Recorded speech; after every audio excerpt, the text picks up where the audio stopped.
Welcome to Leadership Reimagined, where game-changing conversations are reshaping the world of work.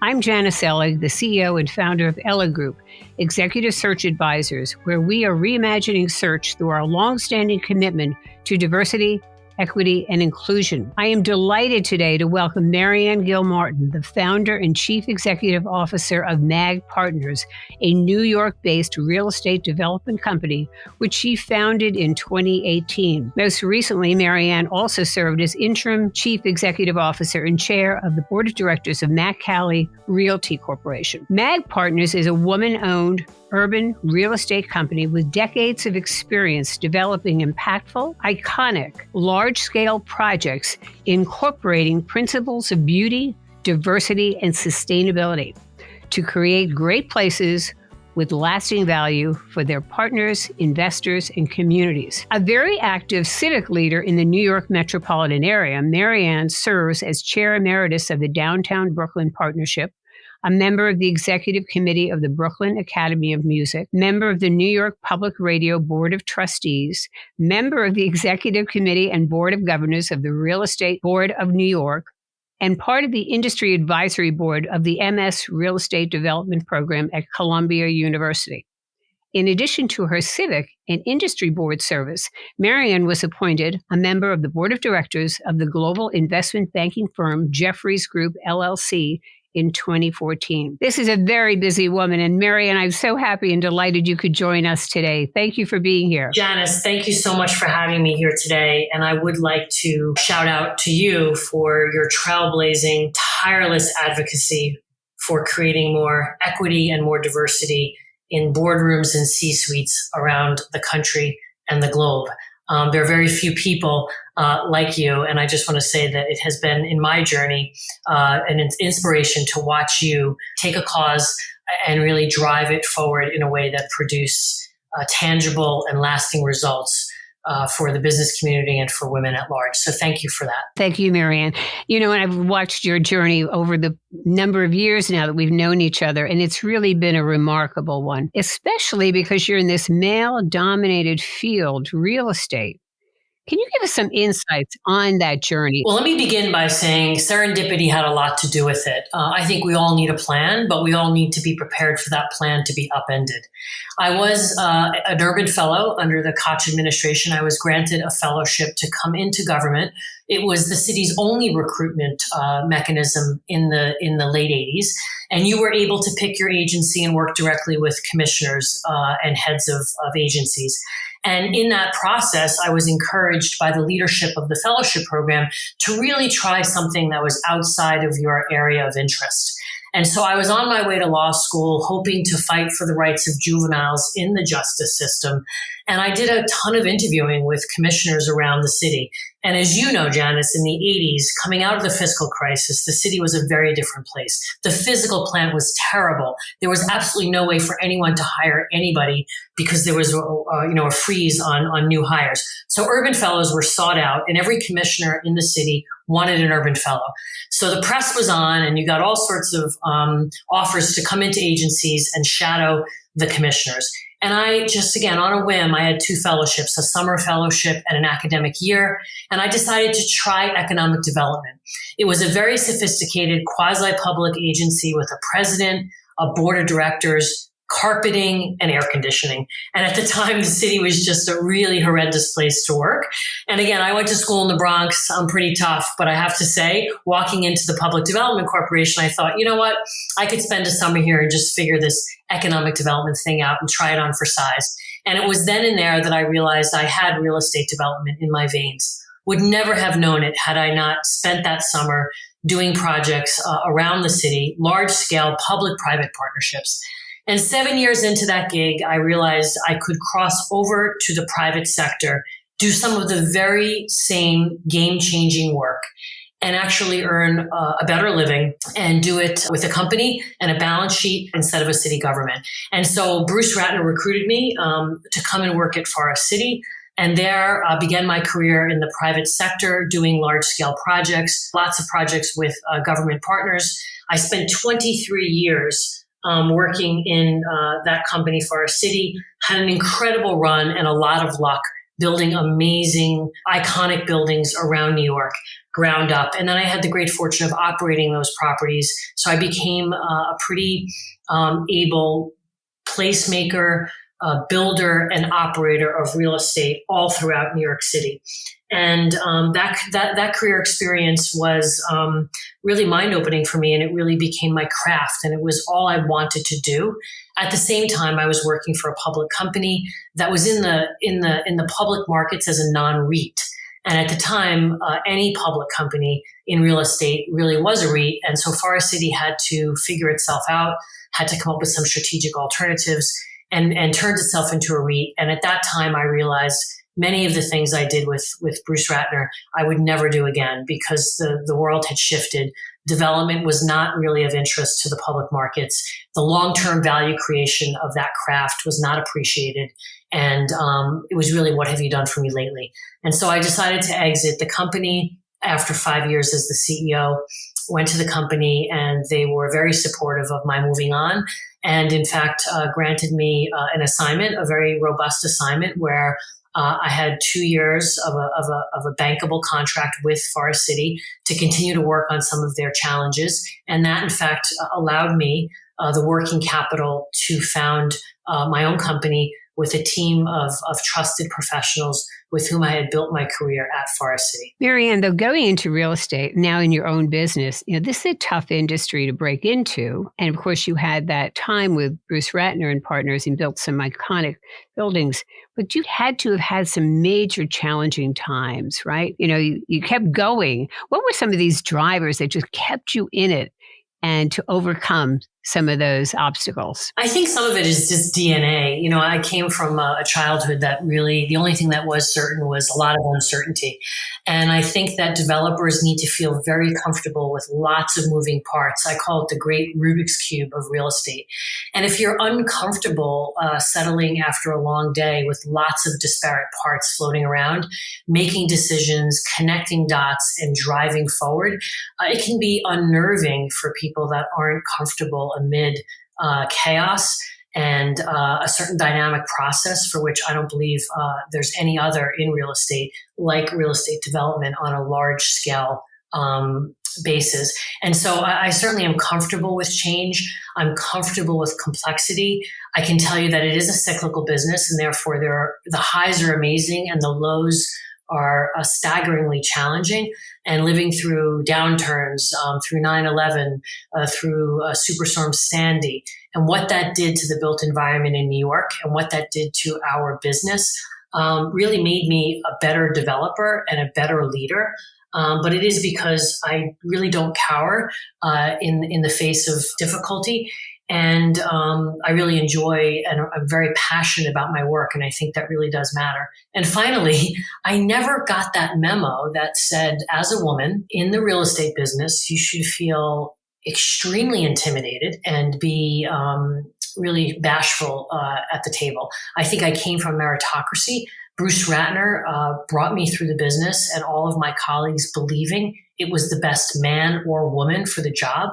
And so I always had his support. He always had my back.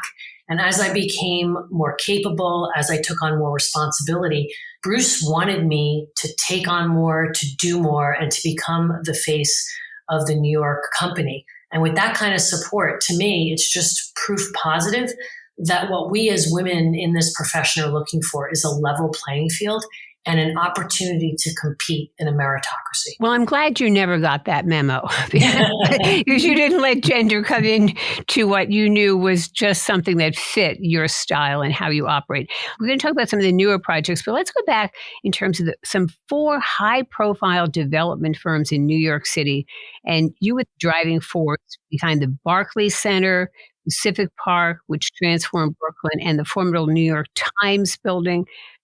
Not too many women can claim, I can maybe think of only one other in your league here, who can claim such iconic projects. In taking those on, what did you aim to do going forward with them? Was this going to be sort of one of your signatures, or tell us about how this came about? So I think what I became focused on during my career at Forest City was this notion that we can build beautiful projects. We can do it with and for people that look like our great city. And we can create lasting value for our partners, our investors, and the communities in which we build. And that sounds really straightforward. It's not so easy to do. In many ways, the built environment in New York City for very long had been a commoditized industry. It didn't matter whether your buildings were high quality, whether they were good looking, whether they delivered for the communities in which they were located. You still could make a lot of money and claim success. And I became focused on this notion of the lasting presence of a tower on a skyline on the ground planes of New York City, and the responsibility that we give real estate developers to create places. And so I took it very seriously. And when I convinced Bruce Ratner to chase the New York Times bid, he said to me, MaryAnne, we are not going to win that bid. We're more Brooklyn than we are Park Avenue. The fix is in. It's going to be the old boys network, and you're wasting your time. And I do love some competition, so I pleaded with him to let me try. And if I failed, I would learn along the way. And he begrudgingly let me chase this assignment in 1999, and we were amongst the highest profile developers in all of New York City. And after a fairly arduous bidding process, won the assignment. Now, it takes many, many people and a lot of hard work to win an assignment like the partnership with the New York Times to build a brand new headquarters building for a company that's in a neighborhood that's named after itself and that moves its home every 100 years.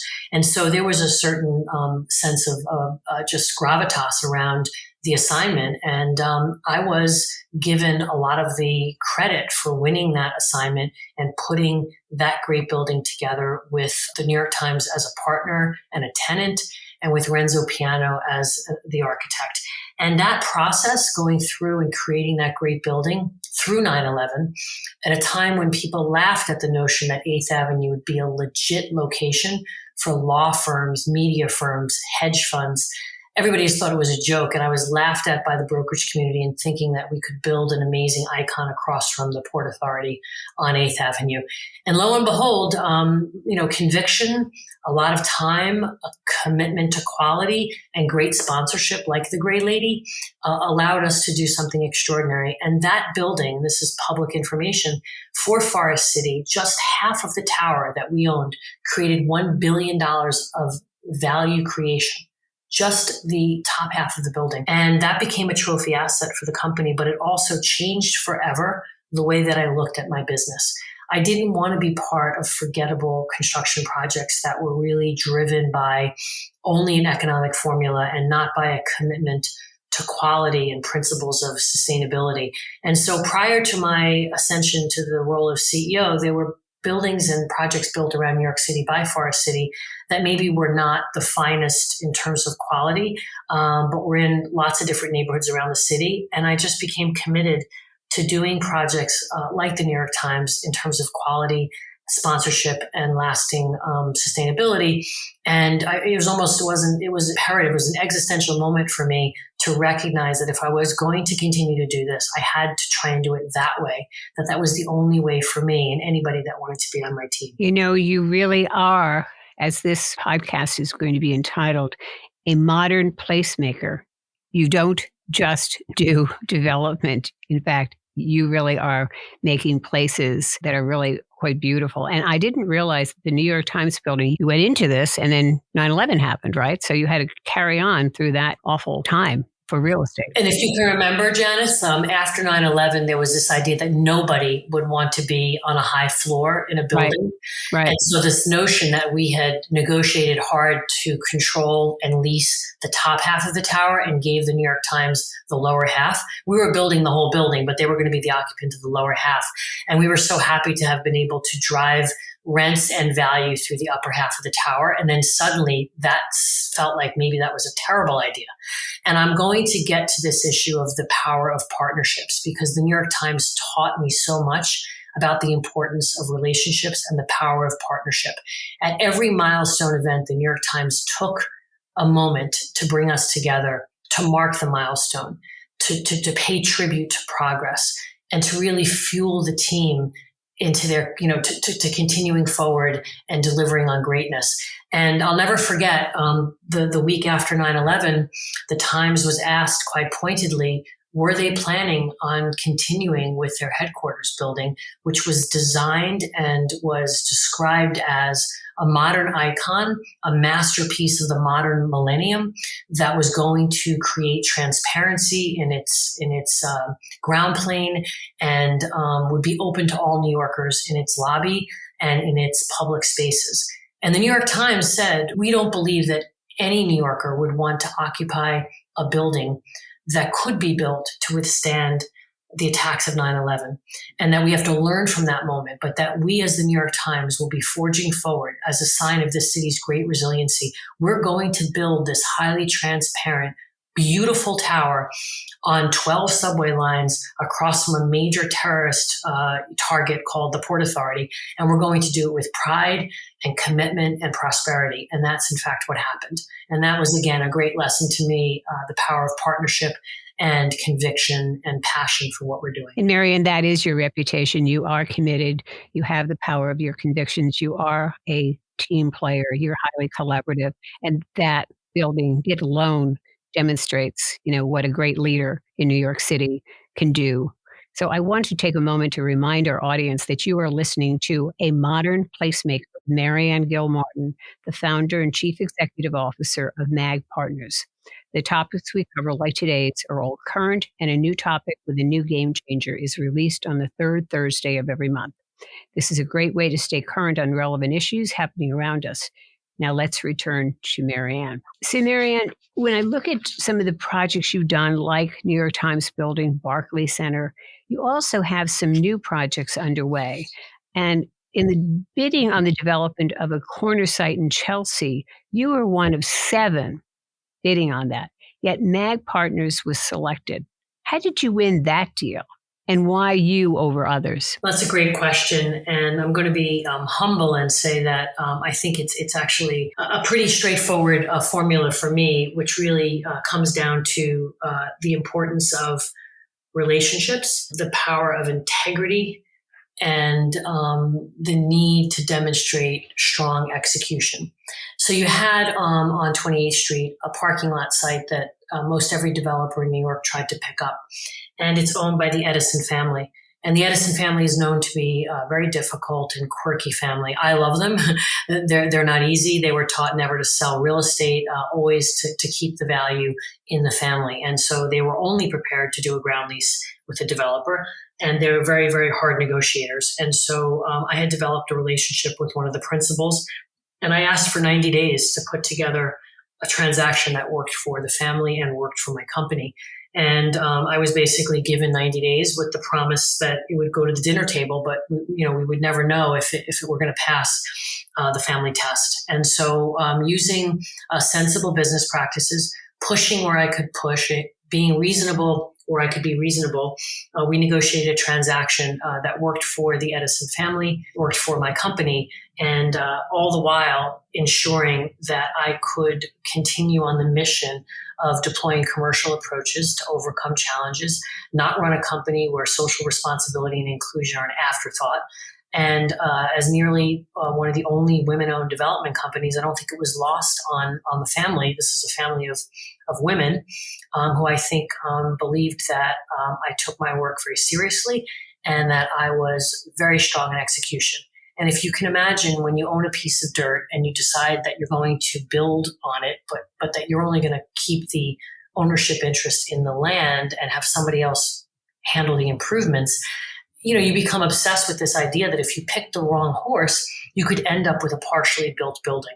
And so I think for the owner of the land, it was super important that they bet on the right company, that in the face of a lot of challenges, it's a very difficult business in New York, as you know, this is pre-pandemic, they looked across the field of alternatives and they decided to bet on me. And I think it was based on a very deep dive into my reputation, into my team's capabilities, and into the fact that I was interested in creating long-term value and that a beautiful building was as important as an economically prosperous building. Sounds like you really built trust with them, that they knew that you were going to respect and honor what they wanted, well as a business owner, right? So it was a delicate balance, but win-win for both. For sure. And tomorrow, I'm very proud to say that we're going to top out construction of that 480 unit building at 241 West 28th Street. And we'll be delivering that building at the end of 2022. But if you think about, the hundreds of stories behind any real estate project in New York City, you can only imagine after we won the rights to develop it, designed a beautiful building, and we're lining up the financing, and the pandemic hit. And this became sort of a binary question of, would you bet on New York at this moment or not? And again, going back to this power of partnerships, the capital partners that I had put together in that transaction, Safanad, Atalaya Capital Management, and Qualitas, all three of my capital partners were willing to bet on me, my team, and the city. And it was a really profound moment for us, because if you go back a year ago, this November, just pretty much a year ago, and imagine going out and looking for $173 million of financing. We could easily have said, we're going to take a time out, we're going to take a step back. But again, studying the fundamentals, knowing the market, knowing the sub-market of West Chelsea, and believing in New York City and not being prepared to write its obituary, as so many do, so many times in a period of crisis, we recommended forging forward. And of course, now, Janice, it looks like an act of brilliance, because as you know, the residential market has rebounded. Rents are almost back to pre-pandemic levels. And because it was so difficult to get anything done and started, we are now sitting with one of only a few brand new multifamily buildings that will deliver not just market rate housing, but 30% affordable units for low and middle income New Yorkers. MaryAnne, this is the one at 335 8th Avenue, right? No, this is 241 West 28th Street. This is the maiden voyage for my company. As you know, I have over $1 billion in assets under development. So the second project, I call it the cousin to 28th Street, is this building on 8th Avenue. Many New Yorkers know this site because it is the tennis bubble site, part of the Penn South cooperative, which is 2,280 units of housing in Chelsea that has existed since 1962. It is perpetually affordable housing for New York families that many of whom generation after generation live in the Penn South community. And they realized to stay sustainable and to keep their properties maintained and in a modern condition, they needed to turn one of their older properties into a new development, and they held a competition. And in fact, we were awarded this opportunity to build 188 residential units after a pretty grueling competition. And again, they're doing this because the proceeds of this transaction will be used by the cooperative at Penn South to fund operating expenses and help them maintain affordability for the New Yorkers that live in that limited equity housing co-op.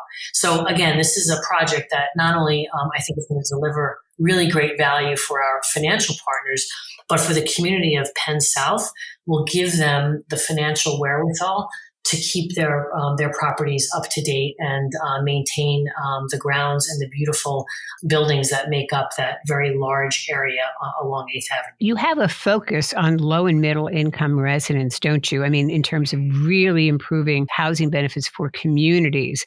Is this part of the mission of MAG Partners going forward? It's a great question. In New York City, most are not aware, if you're not in our business, that most rental housing in this city is built with some level of affordability. That's what allows developers the tax incentive that is, fundamental to making the economics work. So forever and a day, developers have been building rental housing in the city. It's almost invisible to New Yorkers that a building might have 80% luxury, 20% low income inside of a single building. And it's a formula that's worked. Over the last 5 years, there's been a demand to create a higher percentage of affordability. And I support and applaud that requirement. And so much of what I want to do is build multifamily housing in the city, because I think with a housing crisis that has really plagued this city for all of the time that I've lived here, you could never overbuild the multifamily sector of our business. And it is the kind of building that once you build it, you typically as a builder would hold on to it because it's an annuity. It's the gift that keeps on giving because people will rent your apartments. There's just simply not enough rental housing in the city. So I hope to create all types of housing in Mag Partners platform, both market rate housing, affordable housing, and I'm fascinated by workforce housing. If you think about teachers, firemen, police officers, folks like that, they ought to be able to live close to the urban core. It's silly that the backbone of our city, particularly if you imagine a lot of the frontline workers, right? These are folks that can't afford to live in the dense urban core. They're pushed out to the outer areas of our city or even to the suburbs. Those folks deserve to have an opportunity to live in city centers with workforce housing. And so I think we're going to see a lot more of that in cities going forward. And I hope that Mag Partners can have a meaningful impact in changing the complexion of housing across our city. Let me turn to international cities, Dubai, Shanghai, others that are more in the 21st century. Their infrastructure is in place. They're more modern. How do you evaluate New York City? And do you think we can really reimagine New York City with more affordable housing, with more of a sustainable city? What do you see for the future of New York? I was fascinated in listening to Dan Dockeroff talk about this, and I share a lot of his views about what it means to be a modern global city. And it comes down to high performance. And unfortunately, New York City, enjoys a very tired, old housing stock, actually building stock, over 70 years of age, the average age of New York City buildings. Our buildings are sick, they're unhealthy, they're not brought up to modern standards. I use Hudson Yards as an example, Janice. We all know that Hudson Yards was not a blockbuster success because of its proximity to transit, right? It's not easy to get there. Right. What it does have is high-performing 21st century buildings that were thought out and that focus on the needs of modern day business. And I believe as a city, when you do look around the globe and you see what's happening in Shanghai, Dubai, and other 21st century cities, New York really needs to up its game. It needs to improve its built environment, and frankly, it needs to improve the business climate for companies because we're fairly hostile to businesses. It's a very tough city to live in and to work in today. And notwithstanding that, it's the greatest city on earth. It's a magnet for talent. It's an incubator for big, innovative ideas. And all of that has worked to our advantage. But if you think about it, some of these other factors need to shift and need to move to a place where we keep up with the competition. We shouldn't rest on our laurels. And so people like Dan Dockeroff and other civic leaders that are committed to driving New York City into the 21st century should be applauded. And I think the infrastructure bill hopefully will bring good news for New York as we try to strengthen the infrastructure network and system in our city. It's vital for us to compete with other global cities. I'm going to put you on the spot for a moment. If you could do 3 things to really accelerate those changes for New York City and for its inhabitants and draw in more businesses and draw in, more residents as opposed to them leaving, and you could be in charge and make it happen, what would you do? The first is I would work on creating housing that brings people to the city in a more hospitable way. We are a country of cities. There are more people living in cities ever today than in the history of the world. And so if we build it, they will come. And it shouldn't be so difficult, and it shouldn't cost New Yorkers such a high percentage of their income to live here. I would start with NYCHA. I would take the city's public housing and I would remass it. I would use the property to drive value for the city so that they could improve public housing and create diverse housing stock in and around public housing, because there shouldn't be a poor door. There should be diversity in the housing stock within a particular sub-market. And I think that public housing, I don't know if you've ever toured a NYCHA building, but it is still one of the most devastating property tours I've ever taken, just to see how people live. And it is just not acceptable that New York City itself is a slumlord. And that has to change. And I think any leader running the city needs to take responsibility for that. So housing, housing, and housing. That's number one. Number two, infrastructure. We have just got to improve our city streets, our subways, and our bridges. And I think a lot of this can be done through technology. But I think that the investment has to be real, has to be meaningful and sizable. And we have an opportunity down in Washington now because of the infrastructure bill to harness a lot of funding to shape our city's future and make it more 21st century in terms of its infrastructure. And then finally, education. We have to improve our education system. Public education is important. It's always been important. We need to figure out a way to pay our teachers better, to improve the facilities in the city, in and around the city, and to rise all tides. And I think that public schools need to be a place where people enter with hope and possibility and come out with with a fishing net, not the fish, if that makes sense. We need to create opportunities for our public school children, and they need to really be not an afterthought, which I think unfortunately that is the case. And then I'll just add one more, which is, I was on the Rikers Commission, and I was part of a commission to study Rikers, the largest penal colony in the world. And I will tell you that Rikers is, over 450 acres. It has no constituents living in and around the prison, but the occupants themselves. And so if you think about it, it's an unbelievable piece of real estate. And whether it becomes infrastructure island or whether it becomes a place to build a massive amount of housing, Rikers Island should be thought of and should become a super big focus of government in the next decade. And as we look to reshape the way we handle jails in our city, we should bring that closer to the communities. And if you look at community efforts to deal with convictions when they go deep on issues of mental illness, of addiction, and of family dysfunction, to try to keep people out of jail and give them the help that they need. And there are great models, not just in New York City's neighborhoods, but also globally. And I think we should study those, and we should dismantle Rikers, and we should become a model for cities around the world in terms of how we deal with the incarcerated. MaryAnne, that's really creative thinking on reimagining the use of the land like that, and of course, our penal system as well. But you're right. You have to look at things differently and say, what else could it be used for? How else can we, shore up society here in New York City? That's a wonderful idea. I hope somebody picks up on it. And I know you will be at the different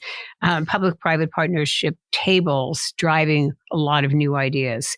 Before we have to close, and I could go on, there's so much yet to be done here. In prior interviews, you've talked about your hopes of establishing something known as she building. Can you just tell us what that means to you? It's interesting. It's in some ways a very small idea that could have a very big impact. And it's quite straightforward, which is that imagine that we put a building together in New York where every bit of the process of putting a building together was driven by a woman. I think that it would be so easy to do this, Janice, because I know of all the talented women that have the ability to design, to construct, to finance, and to operate a building. But I would love New York to be a place where, the first building put together every nook, every cranny, every work stream with a woman at the helm. And I thought of it just because now that I own my own company, and it's quite a remarkable feeling to have a company that I own 100% of, and that I can really take on a passion project like that and do it. And this will not be a surprise to you, but I believe it starts with the money. It is often the money that drives the results in my business. And so I believe that identifying a capital partner that's headed up by a woman is the first and most fundamental step in then creating almost a brief where whoever wants to participate in the creation of this building would need to demonstrate leadership by a woman at the top of the organization. And this is so simple to do. It's just never been done before. And it's interesting. I once got, after an article was written about this idea, somebody that I respect in the business is actually a well-known male in the business, shot me an email saying, I find this to be, I was taken aback by this. How would you feel if we decided to put a building together entirely by men? And I laughed thinking, well, okay, welcome to my world. Like, really? So I just think it's in some ways I was happy because I thought this guy got all worked up about the fact that we were going to go create our own building. And I thought maybe that is a sign of progress, because you and I know when we stop talking about the need for women to be in the boardroom, for women to be in the C-suites, for women to be represented at the very tops of organization, it'll be a yawn. And then you and I will celebrate that when I don't have to talk about what it's like to be a woman in a man's business. Like, then we've gotten somewhere. But I also believe we are not going to have this conversation in an echo chamber. You and I are going to agree on this, but we're not going to change the world if we don't get others involved in the conversation. So going forward, like, I don't want to talk about work-life balance unless there's at least half of the panel are men, because we are all going to agree with each other, but we need to start talking about it with men, because men still rule the world. I don't think it's going to be that way forever. And if you keep doing what you're doing, it will certainly change. But for right now, we should do a she building. And I'm unapologetic about that, because that has not been the norm. That has not been possible up until now. And it's ridiculous to think that it's impossible. So I hope to be part of making it possible as part of my run as the CEO of MAG Partners. Yes, I know that you and I and others, and a lot of men too, believe you should not ignore half the population, and that there's a number of highly qualified women in underrepresented groups to drive every business. And it's so, like when you were just talking about that man saying, well, women, how about if you had men building buildings? Well, that's what they were doing. Sort of like women on boards, they're only 30%. Still 70% of the board seats of the S&P 500 are held by men. So of course we need to change that to get to 50-50. And so in the building of New York City and other cities, you're going to drive that. I'm going to drive it in the C-suite in the boardroom. And I think that at some point we'll get to parity, and we'll be in a lot better place for decision-making and good corporate governance. Are there any parting words that you have, MaryAnne? Because this has been really insightful, and I'm so thankful for having you on. Well, again, I want to give you a shout out for your Breakfast of Champions, particularly this past breakfast was just remarkable in every possible way. And nobody makes people feel uncomfortable in the most glamorous and sophisticated way that you do in creating change. We need to be uncomfortable. We need to have the tough conversations, and we need to work hard at doing it. And you really have been all of that. And what's amazing about your work is that the results speak for themselves. And I know we have a lot more to do, but when I think about the metrics and the stats that you were able to go through at that breakfast, and you brought the kind of leadership and thought leadership to the conference the way that you did, it just gives it. I was so proud. I was so proud to be part of your first Breakfast of Champions, and then to watch the amazing trajectory of the organization and the effort, all of which is really a result of you and the people that you've enlisted. So I want to say thank you to you, and thank you for just having us all stay addicted to hope. Well, it's been a decade of driving change, and you've been doing the same thing. And I'd tell all of our audience to please go to your website to see all the fabulous projects that you are working on and have already completed. I mean, it's really remarkable what you have done in the field of real estate. You truly are that modern placemaker, and I applaud you for that, MaryAnne. And thank you for sharing your story with us today. And I look forward to many great things coming out of MAG Partners in the future. So to our audience, thank you for tuning in to another game-changing conversation on Leadership Reimagined, released on the third Thursday of each month. You can find me on Twitter, LinkedIn, or visit our website at elliggroup.com. MaryAnne, again, thank you for joining us today. You have redefined real estate as a sector of one which is highly collaborative, and success is driven by partnerships, and that's what you have made happen in your field. Thank you. Thank you for inviting me in today, Janice. It's a pleasure.